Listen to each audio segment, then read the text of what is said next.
Assalamualaikum warahmatullahi wabarakatuh. Waalaikumsalam warahmatullahi wabarakatuh.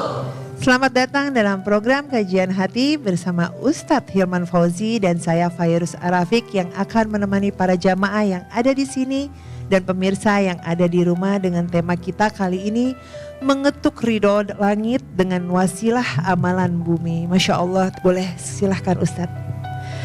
Bismillahirrahmanirrahim. Assalamualaikum warahmatullahi wabarakatuh. Waalaikumsalam warahmatullahi wabarakatuh. Bunda, setiap kita diperintahkan untuk berdoa. Doa itu meminta, bukan memaksa. Maka dalam berdoa kita harus belajar ikhlas untuk melepas setiap lantunan doa kita hanya kepada Allah. Kenapa? Karena sesungguhnya yang paling tahu apa yang terbaik untuk kita siapa? Allah. Kita punya rencana, Allah punya rencana. Yakinlah, rencana siapa yang paling baik? Allah. Kita punya keinginan, Allah punya keinginan. Keinginan siapa yang paling baik? Allah. Maka ketika berdoa, hadirkan Allah di hati kita. Doa kepada Allah, doa karena Allah, dan doa pun terserah Allah apa yang terbaik untuk kita. Tapi sebagai manusia tentu kita berharap doa yang kita minta Allah kabulkan. Betul? Dan kita semua harus yakin setiap doa pasti dikabulkan. Sebagaimana Allah Subhanahu wa taala berfirman, Ud'uni astajib lakum. Berdoalah kalian kepada aku, niscaya aku akan kabulkan untuk kamu sekalian. Nabi SAW menyampaikan, tidaklah seorang hamba berdoa kecuali Allah kabulkan doanya, atau Allah hindarkan seorang hamba itu dari sesuatu yang tidak baik untuknya. Jadi ternyata Allah itu mengabulkan doa kita dengan 3 cara. Dengan 3 jawaban. 1, yes, Allah berikan sesuai dengan apa yang kita minta. 2, no, tidak. Allah gantikan dengan sesuatu yang lebih baik untuk kita. Atau yang ketiga, wait, tunggu. Aku akan berikan di waktu yang tepat, mungkin bukan di waktu yang cepat. Apa amalan yang bisa membuat doa kita lebih cepat dikabulkan? Ternyata saat kita punya amalan yang baik, amalan baik itu bisa jadi wasilah doa kita lebih cepat dikabulkan. Satu ketika ada kisah 3 orang pemuda, yang 3 pemuda ini sedang terperangkap di sebuah gua yang hitam, gelap, sepi, sendiri. Mereka bingung bagaimana caranya membuka gua hitam ini. Maka ternyata masing-masing pemuda ini kemudian menyampaikan kepada Allah wasilah amal yang pernah mereka lakukan. Pemuda yang pertama bilang sama Allah, ya Allah, aku punya amal. Amalku adalah mencintai orang tuaku. Aku sayang sama orang tuaku. Aku menyiapkan makanan untuk orang tuaku. Bahkan aku rela berkorban apapun untuk orang tuaku. Ya Rob, jika amalanku ini adalah amalan yang baik, maka aku minta bukakan gua ini agar aku bisa mendapatkan kebaikan. Masya Allah, Ternyata Allah mendengar doa ini dan Allah melihat amal tersebut. Tiba-tiba guanya terbuka.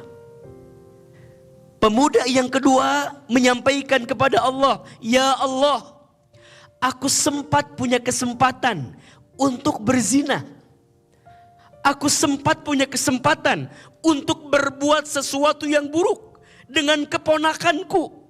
Tapi aku tolak ya Allah. Aku hindarkan ya Allah. Aku pergi ya Allah.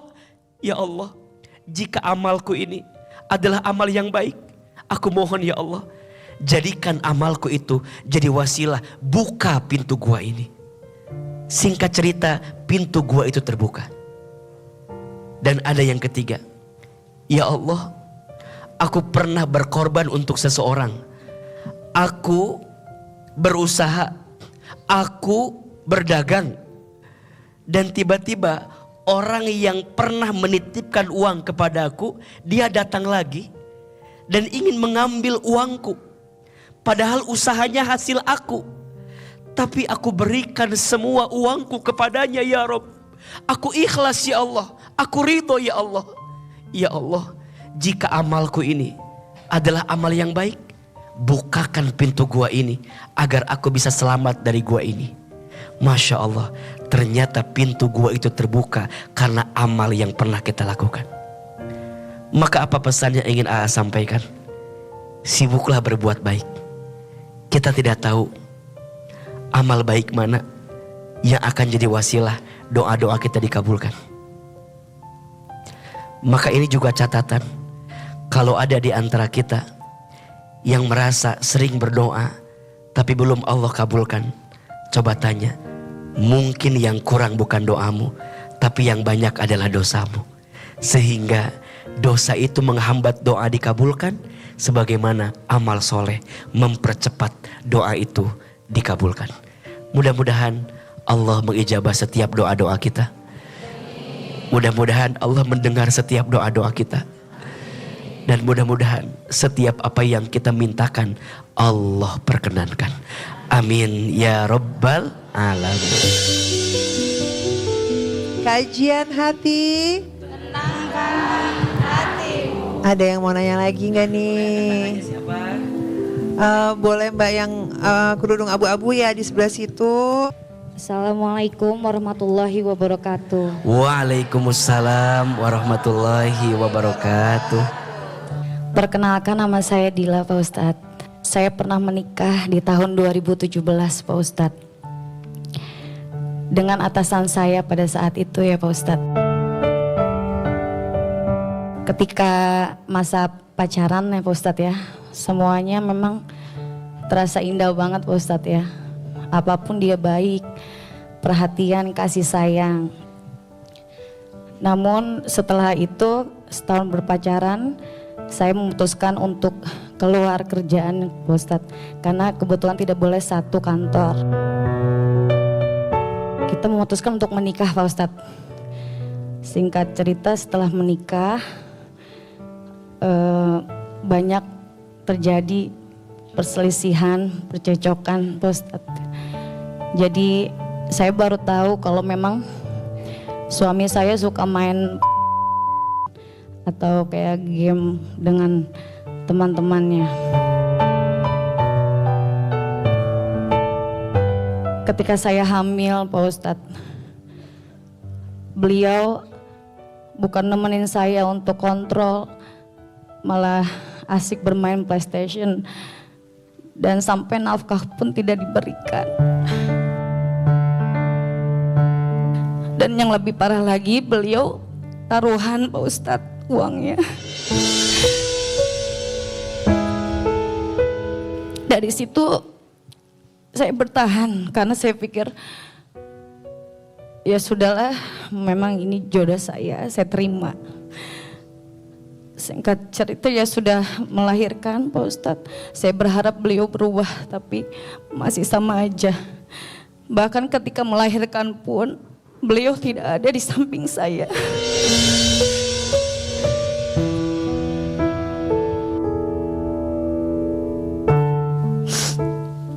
Yang menemani saya itu hanya orang tua saya. Ayah saya yang mengazani Pak Ustadz.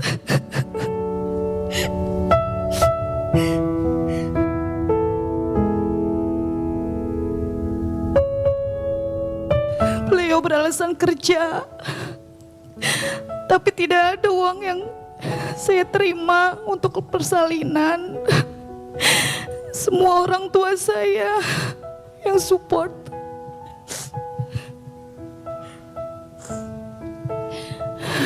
Pada saat itu kebetulan kerja saya sebagai sekretaris Pak Ustadz. Beliau pun kadang cemburu kalau saya sedang kerja lembur. Ya kalau saya nggak kerja pun kan saya nggak bisa menafkahi anak saya Pak Ustadz dengan kondisi seperti itu. Saya bertahan. Alhamdulillah ada rezeki sedikit-sedikit Pak Ustadz. Saya bisa umroh di depan Ka'bah. Saya berdoa Pak Ustadz. Saya bukan berdoa ingin minta rumah tangga saya baik. Tapi jujur Pak Ustadz, saya berdoa ingin dipisahkan dengan suami saya dengan cara yang baik. Karena saya sudah tidak kuat Pak Ustadz untuk menahan semuanya.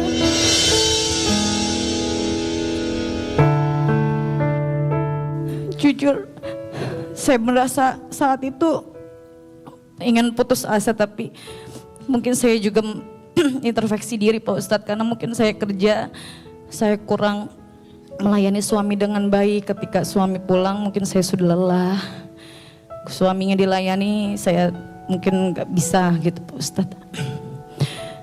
Ya qadarullah Pak Ustadz, setelah 2 bulan pulang umroh ya Pak Ustadz, Allah mengabulkan atau mungkin Allah memberikan jawaban itu. Saya ada telepon Pak Ustadz dari pinjaman online. Dan itu kali kedua. Yang pertama saya pernah lunasi, yang kedua akhirnya saya sudah tidak kuat Pak Ustadz. Saya bilang saya mau cerai saja. Pertanyaan saya Pak Ustadz, bagaimana cara menghilangkan rasa trauma saya dan anak saya Pak Ustadz? Mengingat kalau memang saya itu jadi kayak semacam takut juga ya Pak Ustadz ya untuk mengenal laki-laki lagi. Yang kedua, bagaimana cara saya menjelaskan kepada nanti mungkin saya nanti bakal punya calon suami mengenai pekerjaan saya saat ini kan menjadi sales lagi Pak Ustadz, supaya tidak cemburu atau tidak berburuk sangka gitu Pak Ustadz. Terima kasih. Wassalamualaikum warahmatullahi wabarakatuh. Waalaikumsalam warahmatullahi wabarakatuh. Baik, izin jika mantan suami menyaksikan Mbak cerita di sini, apa yang ingin Mbak sampaikan sama mantan suami? Pertama saya hanya ingin minta maaf kalau memang selama saya menjadi seorang istri tidak bisa menjadi istri yang solehah gitu Pak Ustadz. Bunda, setiap orang pernah terluka. Setiap orang pernah mengalami fase tersakiti dalam hidupnya. Kalau ada yang bertanya, Aa, sebenarnya apa yang menjadi sebab utama luka itu hadir di hati kita? Jawabannya bukan karena semata-mata karena ada orang yang melukai kita. Tidak ada yang melukaimu kecuali kamu terluka karena harapanmu sendiri. Jadi kadang yang membuat luka itu hadir karena kita yang mengizinkannya untuk hadir di hati kita. Maka nanti cara pertama untuk bisa lepas dari trauma saat terluka adalah ridho menerima. Terima kalau kita pernah mendapatkan takdir itu. Sampai nanti kita belajar bahwa tidak ada satupun yang Allah tentukan untuk kita kecuali itu yang terbaik untuk kita. Maka lihatlah luka jangan dengan kacamata kita, Tapi lihatlah luka dengan rahmat dari Allah Subhanahu wa ta'ala. Mungkin kamu harus ngalamin fase disakiti, dizolimi, dikhianati, dikecewakan. Biar apa? Biar kamu tahu bahwa cinta yang sejati bukan datang dari manusia yang bisa datang dan pergi. Tapi cinta yang sejati datangnya dari siapa? Dari Allah. Maka disebutkan dalam Quran surat Al-Ankabut ayat 41. A'udzubillahi minasyaitonirrajim. Matsalul ladzina takhadhu min dunillahi awliya'a kamatsalil ankabut. Kata Allah, perumpamaan orang-orang yang berharap, yang bersandar kepada selain Allah, seperti dia bersandar kepada rumahnya laba-laba. Wa inna awhanal buyut labaitul ankabut. Dan ketahuilah, tidak ada rumah yang paling lemah, tidak ada rumah yang paling rapuh kecuali rumahnya siapa? Laba-laba. Lau kanu ya'lamun, jika engkau mengetahuinya. Pesan yang ingin saya sampaikan, satu, terima dulu luka itu.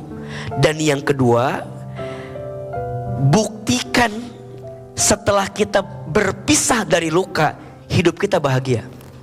Jangan hancur lebur, jangan terpatah terluka dengan setiap luka yang pernah ada.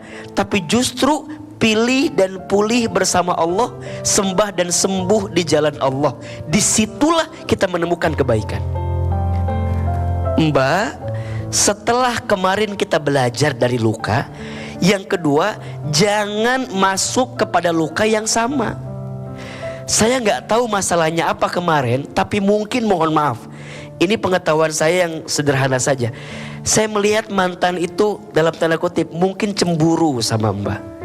Mbak punya pekerjaan, pekerjaannya mohon maaf mungkin sebagai seorang sekretaris, mungkin interaksi bersama dengan atasan juga di sana ada, apalagi mungkin atasannya lebih tinggi secara penghasilan. Cemburu sehingga melampiaskannya dengan apa? Mengecewakan kita. Nah, maka nanti Mbak yang kedua, kalau nanti bertemu dengan seseorang lagi, Mbak sampaikan dari awal, pekerjaan aku ini, aku begini, aku begini. Nah, nanti ada rambu-rambu bagi perempuan setelah jadi istri saat dia bekerja. Satu, istri boleh bekerja dengan syarat, ini wajib nih, harus dapat ridho suami. Jelas tidak? Jadi mohon izin, mohon maaf kalau suami bilang aku nggak izinkan kamu kerja, kerja jangan. Tapi kan butuh. Maka nanti lihat, minta ridhonya, oke, kita bilang aku akan bekerja selama engkau ridho kepadaku. Tapi saat suami bilang jangan bekerja, maka kita boleh meminta kepada suami, kalau begitu cukupi kebutuhanku, agar aku tidak harus bekerja sebagaimana yang tadi aku sampaikan. Boleh tidak? Ingat ya, mintanya bukan banyak, tapi cukup. Yang kedua, kalaupun nanti dapat pekerjaan, kalau bisa cari pekerjaan yang meminimalisir interaksi dengan lawan jenis yang menimbulkan fitnah terhadap diri kita. Maka nanti kita sampaikan, pekerjaan aku izin tadi sales, aku mungkin ketemu customers yang seperti ini, seperti ini. Gimana? Boleh misalnya. Tapi kalau udah jam 5 sore ke atas, tutup HP, cukup interaksinya di jam kerja saja. Dan yang ketiga, kalau bisa, memang sebaik-baiknya tempat terbaik untuk perempuan di mana? Di rumah. Boleh bekerja, tapi jangan lalaikan kewajibanmu sebagai apa? Istri dan ibu dari anak-anakmu. Maka Mbak, semoga bisa mengambil hikmah dari semua yang pernah terjadi. Ya, mudah-mudahan nanti ketemu laki-laki yang tidak harus membuat Mbak bekerja lagi. Satu hadis mungkin harus sampaikan untuk kita yang masih gelisah urusan rezeki. Bismillahirrahmanirrahim. Inna ahadakum lan yamuta hatta yastakmila rizqahu. Sesungguhnya di antara kamu sekalian tidak akan diwafatkan oleh Allah sebelum habis jatah rezekinya. Semoga Allah lapangkan hatimu. Amin ya rabbal alamin. Pernah sampai di titik yang benar-benar terparah ya dari segi ekonomi ya kan, sampai ya merasa tidak dihargain ya kan, ngerasa gak percaya diri ya, menjadi istri yang tidak berguna, sempat menyalahkan seperti itu. Apalagi sampai hancurnya rumah tangga kan, siapa sih Kak yang mau kita nikah cerai ya. Alhamdulillah sih udah lumayan lega ya, apalagi Ustadz mengajarkan kita untuk ya berdoa itu ikhlas gitu kan. Sementara ini mungkin ada yang hati yang terganjal, tapi alhamdulillah ya Pak Ustadz ya memberikan saran yang baik gitu.